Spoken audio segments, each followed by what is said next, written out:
월세다라고 배웠어요.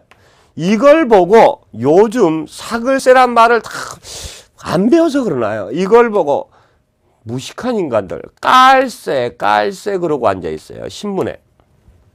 무슨 놈의 그 이상한 용어들 갖다 쓰는데 깔세 사글세란 말이 뭐냐면 예를 들어서 그렇습니다. 자, 월세가 100만 원이에요. 월세가 100만 원이고 24개월을 산다. 24개월 거주할 목적으로 임대를 한다라고 하면 이때는 사글세를 얼마를 내냐면 보증금 없이요. 사글세를 100만 원 곱하기 24개월에서 2,400의 사글세를 받습니다. 그럼 2,400만 원의 사글세를 받았다. 이거 만자예요. 2,400만 원의 사글세를 받았다. 그럼 이 사람은 2,400만 원이 다 되는 24개월이 지면 자기 이사를 나가야 됩니다. 이게 바로 사글세. 자, 이걸 보고 2,400만 원 깔아놓고 나서 깔아놓는다고 해서 깔세다라고 하는데 이게 왜 월세라면 2,400만 원 중에서 한 달이 지나면 매월 월세가 100만 원이죠. 2,400을 줬으니까 한 달이 지나면 100만 원씩 쭉 삭감이 된다 그래서 삭월세다라고 얘기하는 것 말입니다. 이 삭월세는 보증금이 있다 없다? 임대보증금이 없습니다. 여러분이 얘기 많이 들었을 거예요. 우리나라에서는 임대보증금이 일반적인데 외국 같은 게 임대보증금을 낸다 안 된다? 안 낸다라고 했었죠. 왜요? 걔들은 워낙 신용사에서 그런지 모르지만 이렇게 한꺼번에 사글세 방식으로 받습니다. 자, 이런 선불적 성격의 일시금이 있어요. 있으면 이것의 상각액이란 말은 뭐냐면 자, 한 달이 지나가면 이 중에서 100만 원씩 누구 몫이 돼요? 바로 임대인 몫이 되죠. 자, 이거 매기별 매기별 월세액을 말합니다. 그래서 이렇게 2,400씩 되면 한 달 지나면 100만 원이 임대인 수입이 되고 두 달 지나면 임대인 수입이 되고 세 달 지나면 임대인 수입이 되는데 우리가 보통 계산할 때는 1년 단위로 따지죠. 그러면 선불적 성격의 일시금의 상각액이란 말은 1년치는 얼마죠? 바로 100만 원 곱하기 12개월에서 1,200만 원이 되는 게 여기서 이제 1,200만 원이 되는 게 바로 상각액이에요. 자, 그 다음에 이것의 미상각액이다라고 했어요. 미상각액의 운용이익이다라고 했는데 우리가 한번 이거 봅시다. 자, 2,400만 원이 매월 100만 원씩 상각이 된다 그랬어요. 그러면 1개월이 지나면 2,400쯤 100만 원은 자, 임대인 수입이 됐고 나머지 2,400만 원 아직까지 임대인 수입이 아닙니다. 왜요? 말하나 우리가 2,400에 사글세로 들어갔는데요. 임대인 잘못도 아니고 임차인 잘못도 아니고 그냥 그 집이 갑자기 폭격을 맞아 지진이 나서 그 집이 없어졌다. 그럼 임대차익이 해지돼야 되죠. 해지될 때 어떻게 돼요? 1년을 딱 살았는데 자, 2,400만 원 2년 산다고 들어갔어요. 근데 임대인 잘못도 아니고 임차인 잘못도 아니고 1년 지나서 그 집이 없어져 가지고 임차인이 나간다. 그러면 임대인 입장에서 너 그냥 나가라 그럴 수 있어요? 아니죠. 그동안에 1년 사는 1,200 빼놓고 나머지 1,200은 돌려줘야 된단 말이에요. 이게 2,400이 받았지만은 임대인에 최초로 들어왔지만 이게 임대인 게 아니에요. 중간에 어쩔 수 없이 나갈 때는 나가줘야 되기 때문에 이렇게 항상 미상각액이 생깁니다. 이런 미상각액 1개월이 지났을 때 미상각액은 1개월이 지나면 100만 원 상각되니까 나머지 2,300이 미상각액이죠. 2개월이 지나면 또 2,300 중에 100만 원이 임대인 수입이 되니까 나머지 2,200이 미상각이 돼요. 3개월이 지나면 2,200 중에서 100만 원이 또 임대인 수입이 되니까 2,100만 원이 바로 미상각이 된단 말이에요. 2,300에 대해서 이자가 나오잖아요. 그 다음에 2,200에 대해서 한 달간 이자, 2,100만 원에서 한 달간 이자, 각각의 이런 이자, 한 달간씩 이자를 다 합산한 거. 요 이자는 누구 거다? 이건 임대인 거잖아요. 그래서 이런 매 기별 지나갈 때마다 상각액을 뺀 나머지 금액에 대한 한 달씩 이자, 이걸 다 합산한 것도 임대인 수입이다. 그래서 선불적 성격 미상의 운용이익도 바로 임대인 수입으로 봐야 된다는 얘기죠. 자, 그러면 이 각각의 개념은 다 얘기를 했습니다. 그럼 봅시다.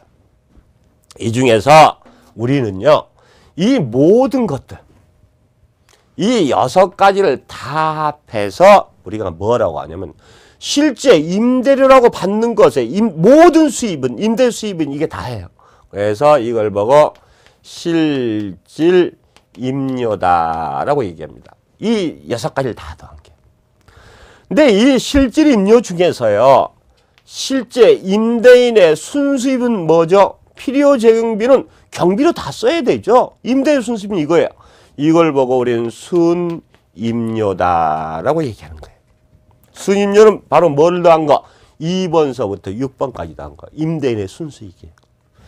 자, 이런 순임료는 바로 임대인 입장에서 순수익의 개념이죠. 항상 감정평가나 부동산 투자나 순자가 붙으면 다 순수익 개념이에요. 자, 실질임료는 바로 총임료죠. 총임료 중에서 뭘 뺀 거? 필요 재경비를 뺀 게 바로 순임료란 말입니다. 어려운 거 아니죠? 자, 그 다음에 이 중에서 이 전체 내용 중에서 요 부분은 바로 필요재경비와 지불임료, 순임료하고 부가사용료, 공익비중, 실비초과예요. 이 부분은 매번 지급하는 거예요. 매월 지급하잖아요. 그러니까 이걸 보고 지불임료다라고 해요. 요 지불임료는 매월 지급하는 거, 매 기마다 지급하는 겁니다. 그럼 보증금이 전혀 없다. 임대보증금이 없이 임대료만 낸다. 라고 하면 그때는 바로 위에 게 세 가지가 없다는 얘기죠. 예금적 성격 일시금이라든가 선불적 성격 일시금 이런 게 없다라는 얘기는 일시금이 전혀 없다는 얘기는 바로 실질임료하고 뭐가 똑같은다? 지불임료가 똑같아지더라라는 얘기가 가능합니다. 이런 임료의 종류를 여러분이 아셔야 돼요. 아셔야 되는 게 이런 것을 응용을 해서 전체 임료가 실질적인 임료가 얼마다라는 걸 계산하는 문제가 충분히 나올 수 있단 말입니다. 아셨죠? 자, 그래서 임료의 종류 요 3가지 각각의 의미들 이런 것들도 따져보셔야 된다라는 거. 이게 교과서에는 없이 교과서에 이 표만 나오다 보니까 여러분들이 대체 저게 부가사용료가 뭐 공익비가 뭐냐 예금적 성격 일시금이 뭐냐 선불적 성격 일시금이 뭐냐 뭐 이런 것들 잘 몰라가지고 혼동이 됐었는데 제가 쭉 설명드렸으니까 뭔 소린지 아시겠죠? 여기 1번 책을 그대로 갖다 놓아서 이게 좀 여러분이 혼동이 돼요. 자, 그 다음에 두 번째 임료의 산정 시점을 언제로 봐야 되냐. 왜 이런 얘기를 하냐면요. 시간이 이렇게 흘러가죠. 자, 이때 임대차 계약을 체결합니다. 계약을 체결하고 이때 임대차 기간이 종료가 돼요. 근데 아주 쉽게 따집시다. 이 기간 1년이다. 1년인데 토지 임대차를 기준으로 봅시다. 우리가 건물 임대차를 할 때 매월 임대를 내죠. 토지 임대차들은요. 보통 1년 임대료를 냅니다. 그러면 임대료를 언제 주죠? 임대료를 계약을 할 때 임대료를 지불합니다. 임대차 계약할 때 이때 임대료를 책정을 하죠. 책정하고 이때 임대료를 지급해요. 자, 그래서 어떤 토지를 1년간 임대한다고 해서 이때 임대료로 자 500만 원을 지급했단 말입니다. 그럼 500만 원을 지급했으면 500만 원 임대인한테 갔죠. 요 500만 원이 다 임대인 수입이다. 생각해보자. 자, 임대료를 수령하는 시점은 바로 계약 시점이 뭐지만 만약에 요 중간에서 6개월이 딱 지났는데 이때 갑자기 지진이 나가지고 그 땅이 없어졌어요. 말도 안 되는 소리 같지만 그 땅이 갑자기 강이 돼 버렸습니다. 지진이 나가지고. 그럼 토지 임대차 임대인 잘못도 아니고 임차인 잘못도 아니죠. 근데 500만 원 1년 쓰겠다 500만 원 지급했는데 이 땅이 이때 없어졌단 말이에요. 6개월만 지나서 6월이 지나서 없어졌단 말이에요. 그러면 임대인 어떻게 해야 돼요? 야, 천호신조도 어쩔 수 없으니까 너 나가. 그럴 수 있어요? 아니죠.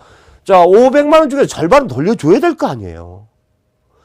결국 임대료를 500만 원을 계약 초기에 받았지만은 이 임대료가 지불 시점은 바로 임대료 수령 시점, 소위 임대료 지불 시점은 계약 초기가 될지 모르지만 자, 그 임대료가 자기께 되는 거.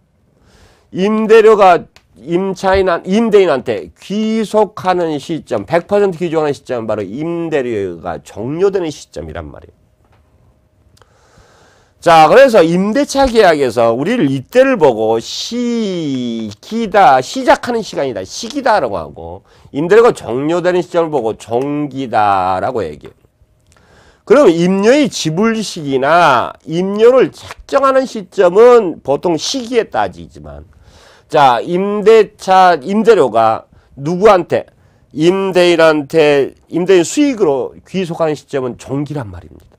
그러면 우리가 임대차 계약을 할 때, 임대료를 산정할 때, 시기를 기준으로 해서 임대료를 산정해야 되느냐, 총기를 기준으로 해서 임대료를 산정해야 되느냐, 이게 문제가 되는 거죠. 시기를 기준으로 하냐, 총기를 기준으로 하냐. 자, 요건 우리가 임대료 책정은 계약 시점, 시기를 기준으로 해서 책정하기 때문에 임대료의 가격 시점은 우리가 시기다라고 얘기하고 있습니다. 그 다음에 임료의, 자, 귀속 시점이니까 임료의 실현 시점은 바로 종기다라고 얘기하고 있단 말이에요.